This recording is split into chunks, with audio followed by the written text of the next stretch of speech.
को नाज़रीन तो इस टाइम तक सकने और चामक रोड के फर्ज करनी पर कश्मीर माशाल्लाह बारिश हो रही है बड़ी तेज़ माशाल्लाह नाज़रीन मौसम माशाल्लाह ठीक हो गया क्योंकि नाज़रीन बहुत ज़्यादा गर्मी थी।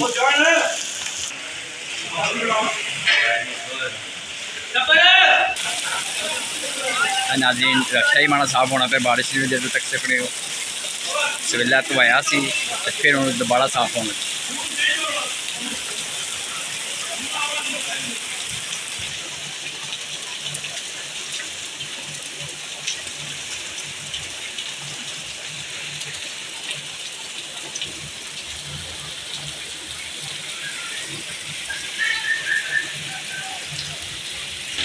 माशाल्लाह नाज़रीन तक सकने बारिश होने की वजह तो थोड़ी ठंडक भी हुई है। मैं अल्लाह ताला लाख लाख शुक्र अदा करना बड़ी तेज़ बारिश हुई तक नाज़रीन।